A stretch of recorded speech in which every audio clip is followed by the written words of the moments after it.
मेरे को लग रहा है कहीं की बैटरी डिस्चार्ज होगी दिखती है, प्लग ढूंढ रहे हैं। चार्ज है क्या? है, अभी पता लगा लेते हैं। बोलिए भारत माता की। अभी आगे वालों को तो चार्ज देकर जिन्होंने चाय पानी पी ली, पीछे वालों भी डाउन हो रही है। बोलिए भारत माता की, भारत माता की, वंदे वंदे। अच्छा, बैटरी नोकिया की है, चार्ज है।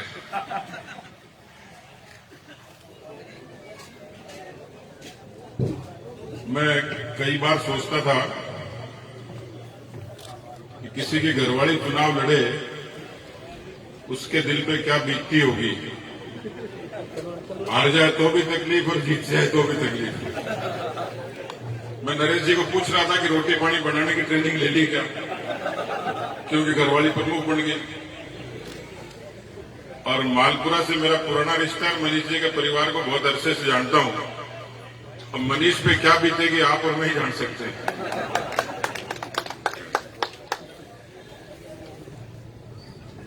लेकिन मैं राजा मालवदेव की इस नगरी में आप लोगों को खास बधाई और शुभकामनाएं देने के लिए आया हूं कि राजनीति में एक शब्द का इस्तेमाल होता है, कड़ी से कड़ी जोड़ना।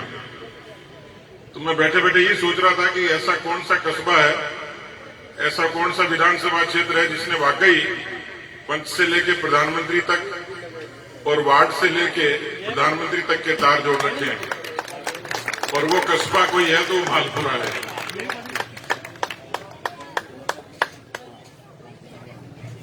आप लोगों का सौभाग्य है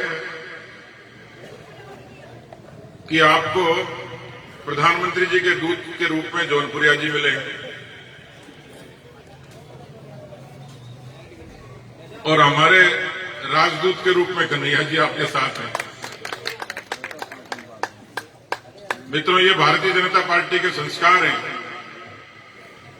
कि राजनीति के साथ जब सेवा का संकल्प हो और सेवा का भाव मिश्रित हो जाए तो निश्चित रूप से उस क्षेत्र की जनता को उसको लाभ होता है। मैं मालपुरा का अभिनंदन खासतौर पर इसलिए भी करने आया हूं क्योंकि मैंने छात्र राजनीति के जीवन में जब शुरुआत करी थी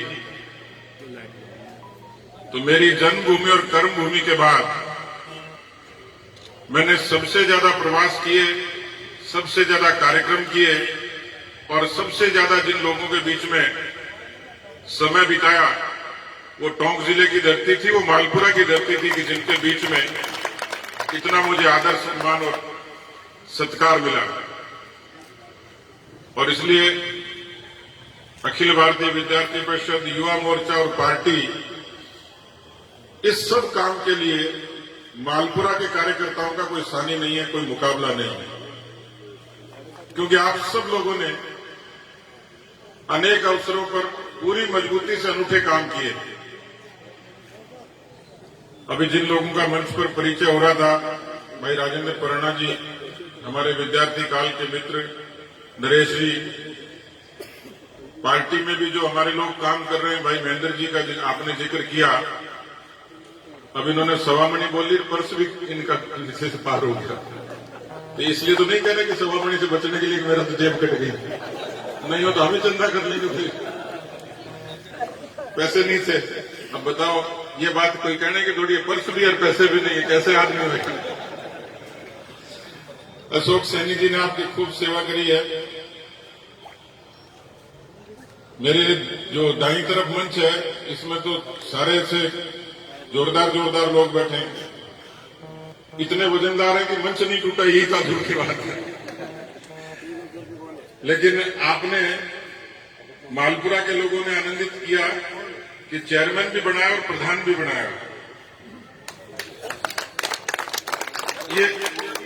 ये ऐसे समय में बनाया कि जब पूरी सरकार तिगड़म से चल रही है, चुनाव तिगड़म से करवा रही है, लेकिन राजस्थान की जनता ने भी इतिहास रचा इस बार। राजस्थान में आज तक एक धारणा रही है कि जब जिस पार्टी की सरकार रहती है, बीजेपी की रहे तो बीजेपी के जीतेंगे, कांग्रेस की रहे तो कांग्रेस की जीतेंगे। लेकिन 2.25 साल के शासनकाल में इस कांग्रेस पार्टी के राज से राजस्थान की जनता, आमतौर पर आप सुनते हो ना कि सत्ता के विरोधी लहर चल गई, एंटी इनकम्बेंसी हो गई, तो 4 साल में 5 साल में पनपती है।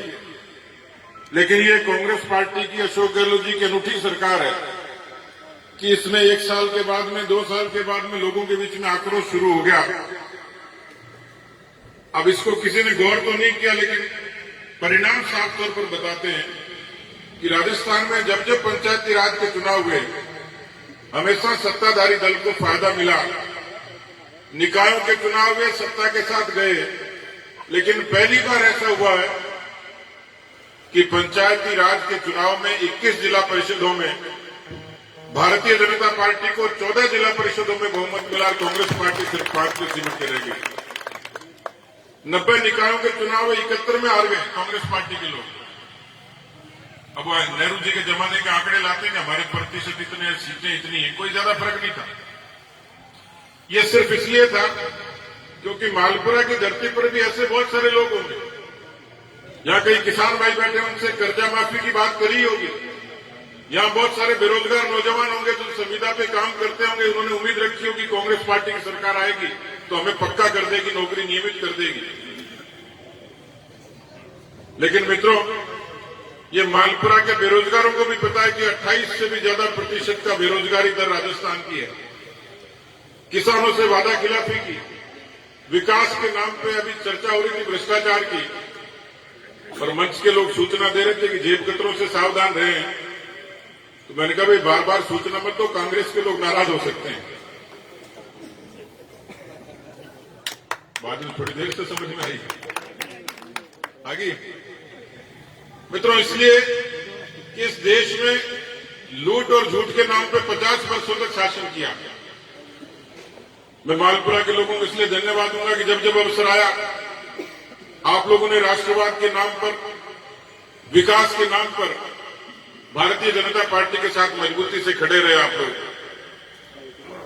इस देश में जब राजनीति विकास के तौर पे चली थी, लोग कहते थे विकास मुद्दा नहीं होता, लेकिन इस देश में बदलाव के दौर में वाजपेयी जी ने उस समय था जब शुरुआत की, और वाजपेयी जी के उस दौर को मोदी जी ने आगे बढ़ाया, और वास्तव में सबका साथ, सबका विकास और सबका विश्वास इस नारे पर कायम रहते हुए इस देश को ऊंचाइयां दी। अब लोगों को तकलीफ है कि मोदी जी लोकप्रिय क्यों है, लोगों को तकलीफ है कि मोदी जी देश को आगे क्यों ले जा रहे हैं, मोदी जी से यह भी तकलीफ है कि देश में शांति क्यों है, मोदी जी से यह भी तकलीफ है कि मोदी जी ने गरीबों के जनधन के खाते खोले, मोदी जी को यह भी तकलीफ है कि बिना किसी भेदभाव के, मोदी जी से यह तकलीफ है कि उज्ज्वला के गैस कनेक्शन दिए, लाखों करोड़ों शौचालय बनाए, पेंशन दी, आवास दिए। इस देश में तमाम इस किस्म के मुद्दे थे कि जो आम आदमी के जीवन से ताल्लुक रखते थे, वो बदलाव का काम किया। कांग्रेस पार्टी को 50 वर्ष मिले। मैं उनसे पूछता हूं कि एक ऐसा कानून बता दो, एक ऐसा काम बता दो कि जो देश की जनता के दिल पर उतरता हो, सिवाय खानदान के, एक वंश के। अभी शत्रुघ्न जी कह रहे थे, ये बात ठीक है। मैं आपसे पूछूं कि कांग्रेस पार्टी का अध्यक्ष कौन बनेगा, आप बताओ अगला अध्यक्ष कौन होगा? कोई गांधी होगा? बीजेपी का बता सकते हो क्या? क्योंकि बीजेपी में कार्यकर्ताओं की पार्टी, जनता के मन की पार्टी, जन जन की पार्टी, और इसलिए मैं अध्यक्ष के नाते खड़ा हूं। तो मेरे पास कोई विरासत नहीं, मैं किसी परिवारवाद से और वंशवाद से नहीं आता। मैं तो एक साधारण सा कार्यकर्ता था जिसको पार्टी ने इतना मान सम्मान दिया, मेरी पूरी किसान बिरादरी को मान सम्मान दिया। ये चरित्र गुण किसी पार्टी में तो भारतीय जनता पार्टी। लेकिन आपने बता दिया कि कांग्रेस पार्टी में अध्यक्ष बनेगा सोनिया गांधी बनेगी, सोनिया जी मना कर देंगी तो राहुल गांधी बन जाएगा, राहुल मना कर देंगे प्रियंका बन जाएगी। अब लोगों को खतरा लग रहा है कि वाड्रा नहीं बन जाएगा, नहीं तो जमीनें और खा जाएगा। कितनी सारी जमीनें खरीदी बॉर्डर पे, तो ये दामादों की पार्टी बन गई।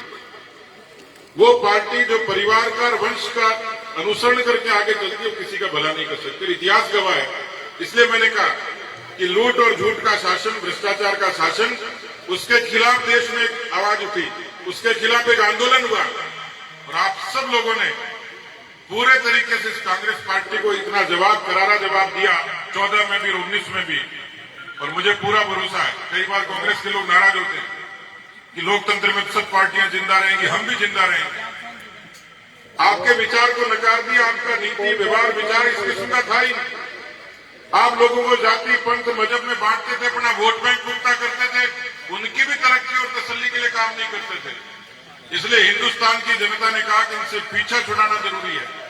इसलिए जब कांग्रेस की मुक्ति का नारा लगा तो मुझे खुशी है कि आपने मालपुरा को मुक्त कर दिया, लेकिन अब बारी राजस्थान की है। 2023 मुझसे लोगों ने पूछा कि आपकी पार्टी मजबूत, कैडर मजबूत, सदस्यता खूब सारी, चुनाव सब जीतते हो, अब बाकी क्या है? मैंने कहा कि देश से मुक्त हो गई कांग्रेस पार्टी, 3.5 प्रदेशों में सिमट गई। अब मौका है कि राजस्थान की जनता से इस कांग्रेस पार्टी को मुक्ति दिलाएं और 2023 में आप फिर से मजबूती से कड़ी जोड़ें, क्योंकि आपने कन्हैयालाल जी की तारीफ करी। वाकई कोई जनप्रतिनिधि हो जो जनता के सुख दुख का भागीदार बने और जिसका विकास एजेंडा हो। इस मालपुरा के विकास के लिए कन्हैयालाल जी वास्तव में जो काम किया, उसको निश्चित रूप से मैं उसका अभिनंदन करूंगा। जौनपुरिया जी दिल्ली जरूर आपका प्रतिनिधित्व करते हैं, लेकिन मुझे खुशी हुई कि कोई सांसद किस तरीके से अपने क्षेत्र की चिंता करते हैं, छोटी से छोटी बातों की। मुझे बता रहे थे कि टोंक जाने वाला कोई गरीब व्यक्ति जो अस्पताल में इलाज के लिए जाए, उन्होंने वास्तव में प्रधानमंत्री जी के उस वाक्य को पूरा किया, कोई भूखा नहीं आए, वहां अपने भोजन और राशन की व्यवस्था रोगियों के लिए की। मैं तो अचंभित हुआ। इसलिए मित्रों, ये विचार की पार्टी, सरोकार की पार्टी, और आज आप सब लोगों ने मनीष जी को एक बड़ी जिम्मेवारी दी है। पूरे कस्बे का उसमें सहयोग रहा, हमारे तमाम लोगों का, जिसमें सब लोगों ने मिलकर एक विचार के नाते आपने मनीष जी को इस मालपुरा के पवित्र कस्बे में, मनीष जी को नहीं, मनीष जी की पत्नी को, सोनिया जी को आपने चेयरमैन की कुर्सी पर बैठाया है। तो मुझे लगता है कि अब सोनिया जी की, इनके परिवार की और पार्टी की जिम्मेवारी बढ़ गई। सोनिया जी अच्छा काम करें, सोनिया जी शहर की खूबसूरती के लिए काम करें, सौंदर्य के लिए काम करें। अब तकलीफ आएगी क्योंकि सरकार इस बात को बर्दाश्त नहीं कर सकती कि उसको किसी ने हरा दिया, लेकिन ये सरकार तो हारी हुई है, नैतिक रूप से भी और मनोवैज्ञानिक तौर से भी। और ऐसी सरकार के सामने आपको नवाचार भी करने पड़ेंगे। इस कस्बे के लिए आपको कन्हैयालाल जी और जौनपुरिया जी दोनों पूरी मदद करेंगे और हम सब लोग मिलकर इस मालपुरा कस्बे के लिए जितना बन सकेगा वाणी से और कर्म से और लेखनी से करने की पूरी कोशिश करेंगे कि मालपुरा की जनता के साथ न्याय हो। इसलिए मित्रों, मालपुरा के साथियों, मातृशक्ति, मैं एक बार फिर से आप सबका अभिनंदन करना चाहता हूं। हमारे युवा मोर्चे की पुरानी टीम, सुभाष गालव जी दिख नहीं रहे हैं, आज नाके आएंगे। ये जब यूनिवर्सिटी में पढ़ते तब भी नहीं नहाते थे, मुझे बताया कि चेयरमैन बने तब भी कई दिन तक नहीं नहाते थे। ये सही है क्या बात है?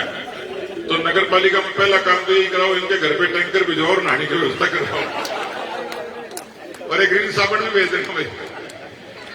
लेकिन मित्रों, मालपुरा में आके आनंद हुआ। आप सब लोगों ने खूब सत्कार किया और इस सत्कार को राजस्थान की जनता ने भी देखा होगा, सरकार ने भी देखा होगा। आप लोगों से ताकत मिलती है, ऊर्जा मिलती है। मैं ये मानता हूं कि हम लोगों ने व्यक्तिगत तौर पर नारा जरूर लगाया, लेकिन भारत माता के जयकारे में सबकी जीत है, भारतीय जनता पार्टी के नारे में सबकी जीत है। इसलिए मैं कोई मंत्री संतरी की बजाय नहीं, मैं तो आपका संतरी बनकर, पार्टी का संतरी बनकर कि मेरी पार्टी मजबूत रहे, कांग्रेस पार्टी यहां से भागे और मुक्त हो जाए, तो मुझे लगता है कि इसमें सबकी जीत है। क्योंकि मोदी जी ने देश के लिए जो काम किया, जो काम कर रहे हैं, जो करेंगे, उनको ताकत देने की आवश्यकता है।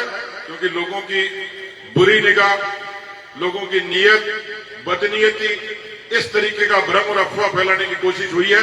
हम सब लोगों को एकजुट होकर इस तरीके की अराजक ताकतों को जवाब देना है कि हम लोगों ने जो भारत माता के नारे को और वंदे मातरम को बुलंद किया है, वही नारा सबकी भलाई का नारा, वही रास्ता है। मोदी जी के हाथ मजबूत हो। मुझे लगता है कि हमारी पार्टी पूरी एक जाजम पर मजबूती से खड़ा रहे, जनता के मुद्दों पर संघर्ष करें और इस मालपुरा की तरक्की और विकास के लिए हम सब लोग काम करें। इन्हीं शुभकामनाओं के साथ बहुत बहुत धन्यवाद। जय हिंद, जय भारत। बहुत बहुत धन्यवाद प्रदेशाध्यक्ष विराजे रहे। आप सभी लोग विराजे रहे। अत्यावश्यक जो असल कार्य था वो अभी बाकी है, विराजे रहे। अभी तो प्रदेशाध्यक्ष ने अपनी बात कही, उसके पश्चात मैं आमंत्रण दे रहा हूं नवनिर्वाचित चेयरमैन साहिबा को पधारे आभार प्रदर्शन के लिए, श्रीमती सोनिया मनीष सोनी।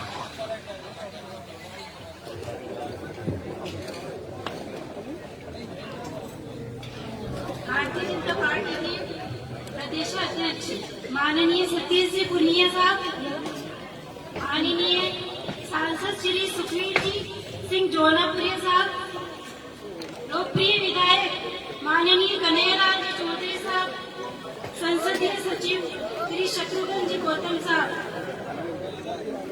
सम्मानित मंच एवं मेरे साथी पार्षदगण, विशाल संख्या में मुझे आशीर्वाद देने पधारे